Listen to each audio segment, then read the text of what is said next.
Okay, hello everybody. Sorry we're starting a bit late. That is my fault for being a chatterbox and talking too much about my cats, which could never happen, which always happens. And I'd like to present to you Surabhi from Bangalore. Is that correct, right? So it's from Delhi. Delhi. Sorry. That's a very Yes. I'm sorry. Sajanya is from Bangalore and I'm from Delhi, but it can get confusing. Yes. It's not confusing. It's a different city, and it's really important that you guys get it correctly. Can you tell us a bit about yourself and introduce what do you do? Because I think that one thing that's really important is that we introduce speakers from across the world, and I think it's fantastic how you guys are in Delhi and Bangalore and all over the world, and how you are certified behaviorists. Mm-hmm. Yeah, absolutely. So, as you know, my name is Surabhi. I am in Delhi, the capital city in India. I work as a canine nutrition and behavior consultant, and I run my own practice called Luchi and Muttons, which is named after both of my dogs, Luchi and Mutton, and they both happen to be rescues. And so I think if it weren't for them, I think I wouldn't obviously be on this, journey of canine care and looking at what holistic interventions for dogs look like overall. But I also think that if it wasn't for them, I don't think that I would have really understood adopt, don't shop. I don't think I would have really understood the world of shelters and rescues and what that means for so many dogs. So everything that I do today is for them and because of them. So yeah. Well, and that's what we're talking about before for very long periods of time, is that how my own animals are my muses and how they have made me want to learn so that I can help other traumatized and abused animals, which is one of the many reasons why Trainers for Rescues has started, is because I saw the need to help shelters and help rescues and help foster parents and adoptive parents have the tools so they can assist these traumatized animals. Yeah, absolutely. And I think it's such a heartbreaking but also powerful journey to see how I think an animal who's experienced trauma, who's experienced neglect, or even an abusive background, slowly and steadily build confidence, rebuild trust in their homes, rebuild connection, and then I think just like blossom into a different animal than when they were found. And I think it's a powerful journey. It's a heartbreaking journey, but it's also a journey that requires a lot of patience and strength. And I feel like that's where, how you support individuals becomes really, really critical, because you're sort of holding the light at the end of the tunnel through all the difficult things that one might experience along that journey. Definitely. And I think this is one big thing that people don't always consider, that when they have a rescue dog that they might have already had, because my brain just fried there. When you get a rescue dog, there's often like, oh my gosh, I have a rescue dog. It's such a great feeling that you're helping an animal, but not everybody understands that animal might come with a lot of baggage, like you said, like this trauma, like this unknown history, and they might come and they might not have the social skills to be able to cope with everyday life moments. Yeah, absolutely. And I think that, like, I found that to be so true in my case. So Luchi, who's a boxer, is my first dog, and she's the first one that we adopted back in 2018. And my experience of bringing her home was very, very different from my experience of bringing Mutton home, who's my second rescue and is a pit bull type dog whom we adopted in 2020. Sorry. And no worries. Sorry. I was touching things and trying to like share things. Go ahead. Yeah, I'm trying to be like the nice host and share you. So you brought Luchi home, and what happened? Yeah. I mean, I think Luchi comparatively, I think, again, I'm not very sure of her story. I think what we were told was that she was found at the shelter with maggots and wounds in her back. And somebody just sort of tied her at the entrance of the shelter, and then she got taken in, and I think she was at the shelter for about 4 weeks before we sort of adopted her. And when she came home, my sense is that she perhaps was in a home that, well, for a certain period of time took care of her, because she seemed to have been through some sort of obedience training. She was very familiar with, a home environment, and stuff like that. But relatively, I think she was very easy and very quick to adjust into a new house. Mutton, who we adopted in 2020, came with a slightly more complicated background and a slightly more unclear background. But she came with very evident trauma, to the point that she was scared of lots of different things. She had lots of triggers. She was fairly dog reactive. She was anxious. She was fearful. She had very clear touch me not zones on her body. There was a lot that she was struggling with. And so I think that bringing home Luchi versus bringing home Mutton were two very, very different experiences, and who I needed to be for Mutton and the resources and skills that I needed for Mutton were very, very different than what they were for Luchi. And I think that was also like a big learning for me, that just no two dogs are obviously the same, but also when you bring them from a shelter environment, it's, again, their past experiences, their backgrounds look very, very different. So what they need and how they evolve and show up in your home also looks very different. That journey looks very, very different for every dog. And I'm really happy you brought that up, because that's one big thing that we forget, is that every animal's journey is different, because every animal is an individual. And I think that we get caught up that a dog is a dog is a dog, or a cat is a cat is a cat. Whereas these are individual animals that have had their own experiences, and especially like with Mutton, with the trauma of the back, like I said, for the handling, that must have been a very difficult situation. Yeah, for sure. And I think that, again, I mean, like I said, it's a heartbreaking journey, but it's also such a beautiful journey, because I think that when you are able to see those, for me, I remember, like, with both Luchi and Mutton, I think my favorite moments have been when they've been able to settle down enough or feel safe enough to sleep and dream in their sleep. And you see them dreaming for the first time, and the legs and the paws kicking. And Yeah. I mean, those are just really, really powerful moments, right? And I think that that's really where I think some of those feelings of, oh my God, I've brought home this individual, I've brought home this animal into my house. I'm sharing space with this being who has been through so much, and can I work at creating just a safe space for now this individual to really blossom and grow and become their best version. And I think that's the beauty of it completely. And I think that we have to remember that the best version of each dog or cat isn't the same. And I think this is really important, is that they might have continual trauma of handling issues, especially like after such a trauma on their back, or I was telling you earlier about how Spark has just had surgery, and how actually he was manhandled by a veterinarian. And so one of the many things that has happened to Spark. And so every time we had to go to the veterinarian, he has to be sedated, because he was manhandled by several veterinarians, because I didn't have a good vet in the city that I was living in. And so this is one thing that we have to bear in mind, is that for every vet visit, I have to try to maintain his welfare for everything that I do, and remember his past experiences, and say, I know what happened to him in the past. Here's the things I can do to make it a little bit easier on him in the future, but he still will always be fearful. So how can I adjust it? And so one thing I did is I became a fear-free veterinary certified professional, and a fear-free shelter professional, to learn the skills of how to help Spark feel a little less fearful when he's going to the vet, or to help, like I said, environmental enrichment. So one thing I do for him, because he has arthritis, is I have bins and I have chairs and places that he can jump up. And so that's one big thing for him, is that he is now, I think 10 or 11, is 11 years old at least.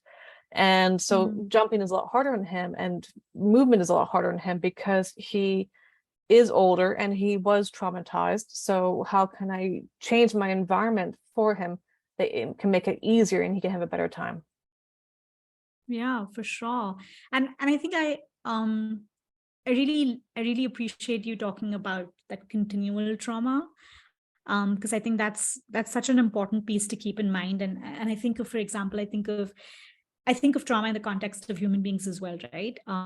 It's not like we can forget, Oh, traumatic experiences that have happened to us, and yeah. it's not like we can negate the existence of that or the impact that that has on us, right? We Yeah. carry that impact continually. Yeah. It shows up in our body in so many different ways. Mm-hmm.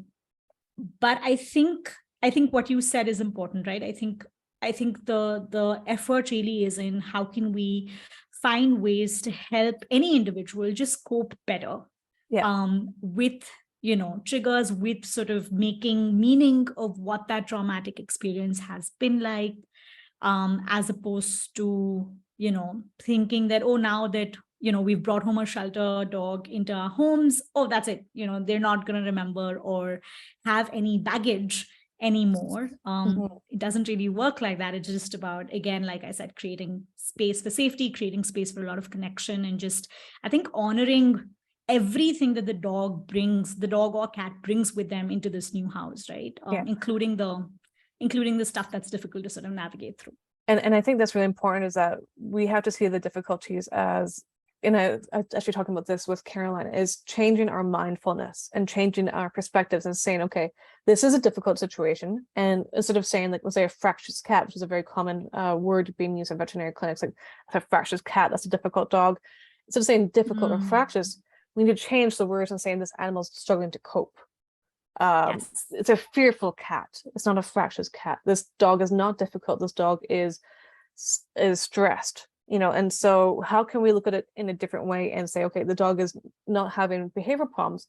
They're just they weren't exposed to early life experiences. They're having problems with coping. How can we, and by changing our words, we change our perspective, and by changing that, Absolutely. we can provide much more for the animal. For sure. I think, yes, absolutely. I think those labels do a lot of harm. And I think that in general, I think we need to do better in finding the right language that allows us to help any animal to the best of our abilities. I also think that shift in perspective, one, of course, it pushes us to think beyond those labels, but I think invariably it also pushes us to be kinder, Yes. and more compassionate towards them. And I think, and it's really as simple as saying, if I had to call a dog difficult, my attitude and mindset and my response to that would be very different from acknowledging that here's a dog that's struggling to cope. And so I think that there's a lot of room to approach all of this with a lot more kindness and empathy, for sure. And I think that's one thing that's really important, is that we do show this kindness, and we do show that, by changing the words that we speak of and changing our perspectives, we are increasing our ability to see from their perspective. And when we can see from their perspective, we can do environmental enrichment. We can do things in our environment that can help them have a better quality of life, and to address these emotional states, or these the proper term is like the negative emotional states. There we go. And so if we can address these negative emotional states, we can do that in the home. And so that's one thing that you're going to be talking about, is environmental enrichment for post-adoption shelter dogs. Yes, absolutely. And it's a topic that I absolutely love talking about. Again, I think it comes from a very personal space of seeing the impact that that's had, not just on Mutton in her own journey, but also the impact that that's had on my relationship with her and how that evolved. Mm-hmm. And I think it is, I think a lot of people, think of enrichment as really like food puzzles and like games and things like that, but it's really not, right? It's so much about just creating a safe environment for animals to express their natural behaviors as much as possible, and essentially improve their quality of life and improve their quality of day-to-day living, right? And I think that there are two aspects to this. I think one is about how can we create enrichment opportunities for shelter dogs while they continue to be in a space like a shelter, which is extremely high stress, high arousal, and what are the benefits that come with that? But also, how do we facilitate this for dogs who then get adopted? And I think the benefits really pretty much stay the same, right? I think it's just different environmental contexts. Well, and so that's one thing that I remember Sindor was writing about, is that every dog should have a sofa. And even if people don't want to have their dogs on their sofa or whatever they want to do, dogs feel more secure when they have a raised bed. And so one thing that many shelters do is they have raised beds. And that's one thing that we could bring into the home environment, is like a Corinda, or even if you can't afford a Corinda, because, money is tight for all of us right now, is try to, create the bedding in a way that it can be raised up.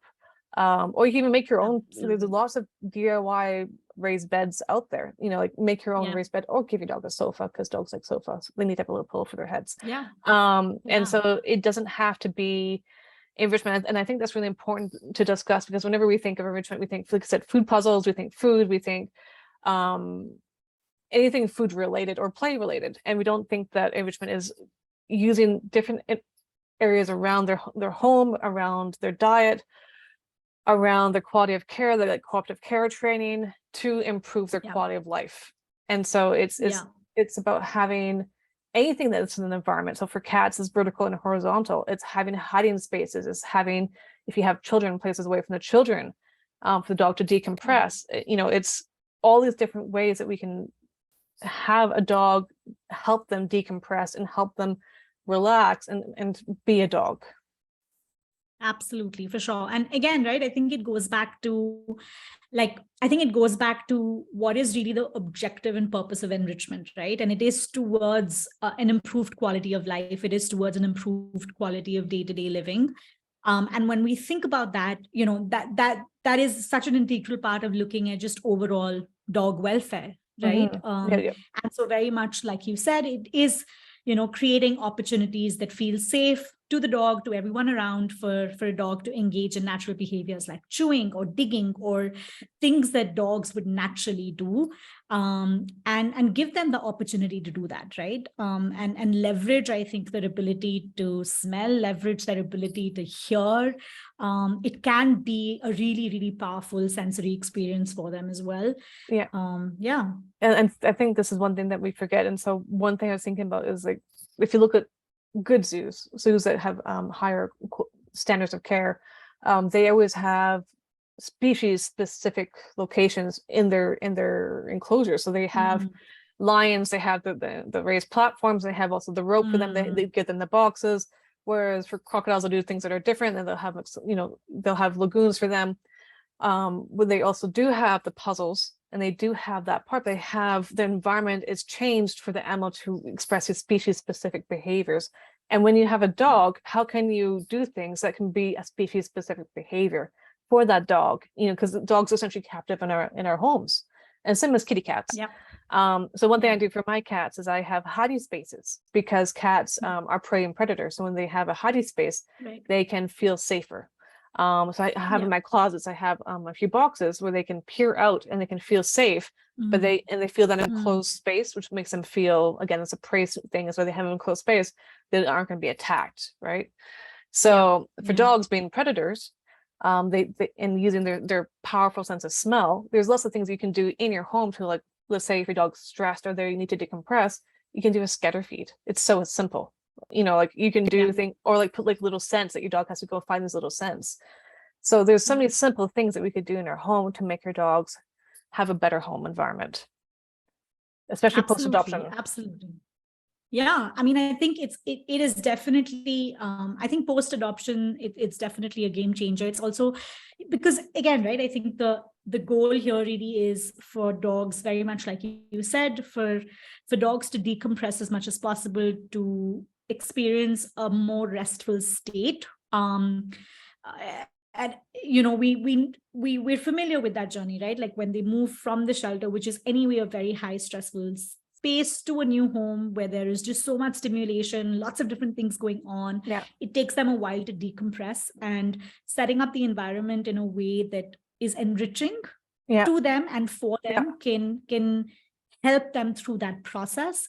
But along the way, I think that, continued access to that kind of enriched environment also just overall helps with building confidence, enhancing curiosity, improving learning, like managing. There's just a ton of research on that, right? Like the studies to talk about how they've also helped reduce cognitive deficits, for example, right? So there are such benefits that come from setting that environment up. And very much like you said, I think it doesn't have to be complex. It doesn't have to be expensive.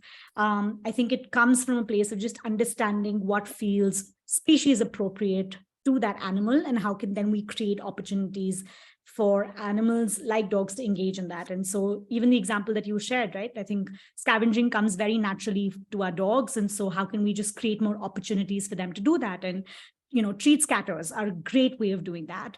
And stuff like that. So yeah, absolutely. I was with a dog yesterday, and he likes to think that children are snacks.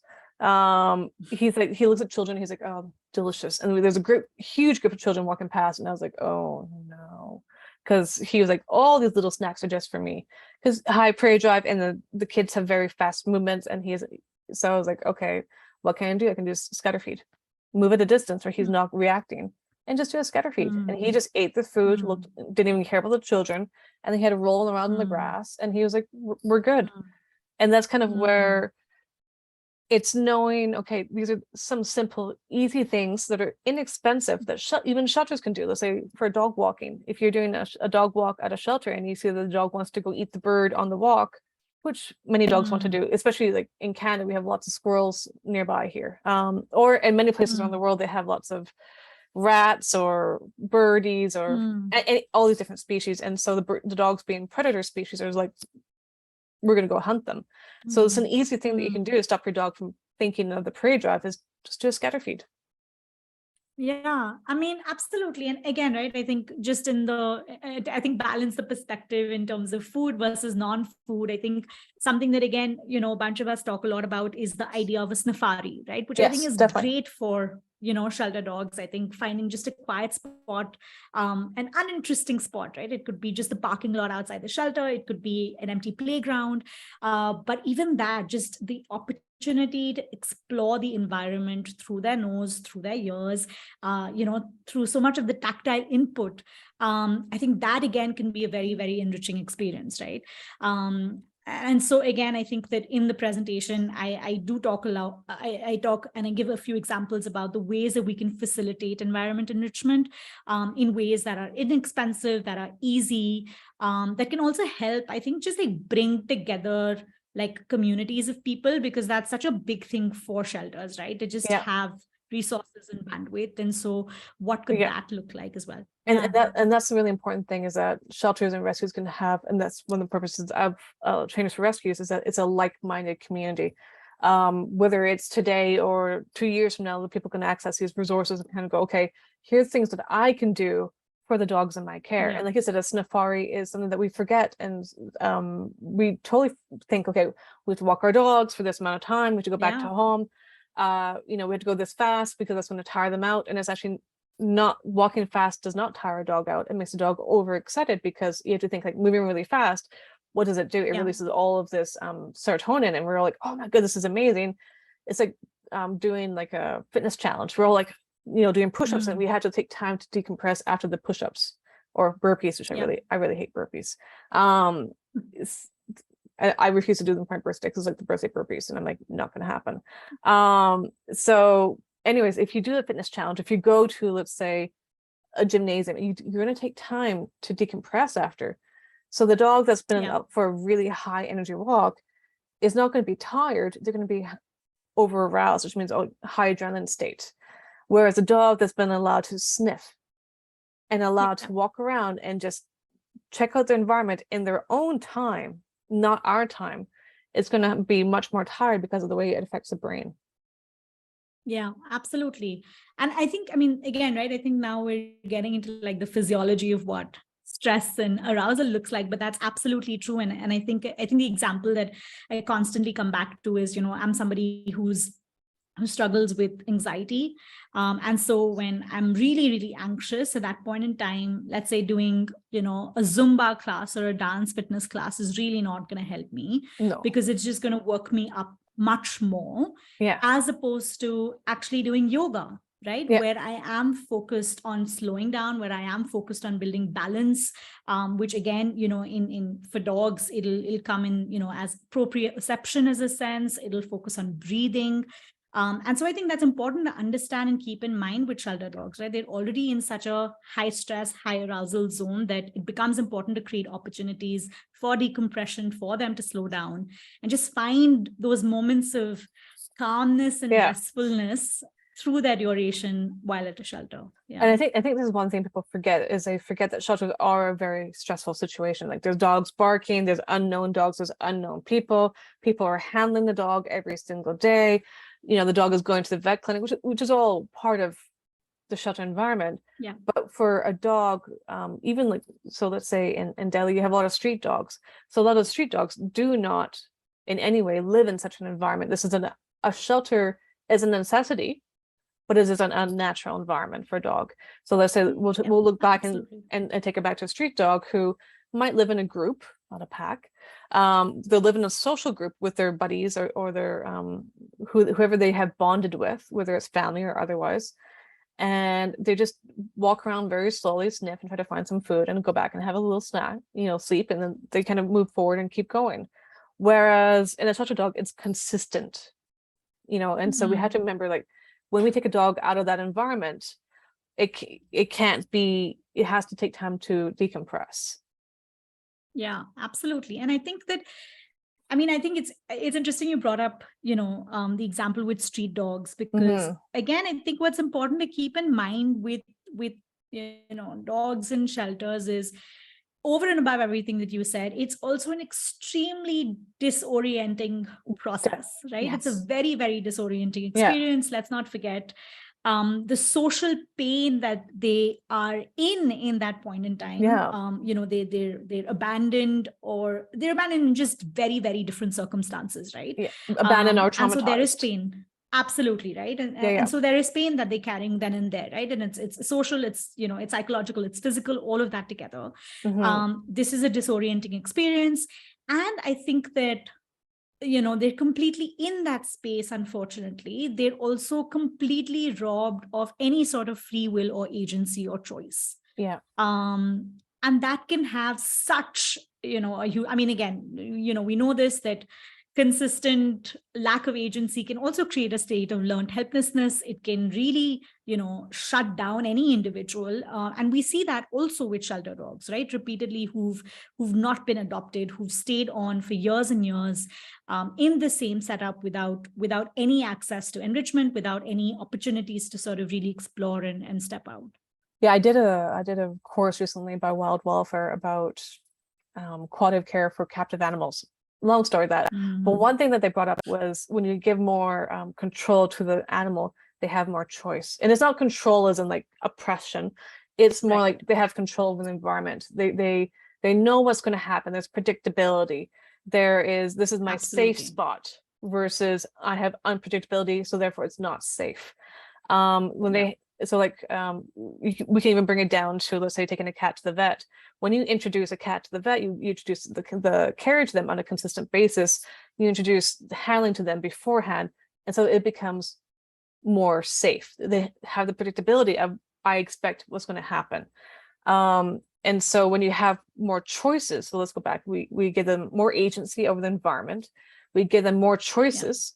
Which I think is phenomenal. Like, not just like food puzzles, but different ways of sleeping. Do you want to sleep in a raised bed? Do you want to sleep on a bed on the ground?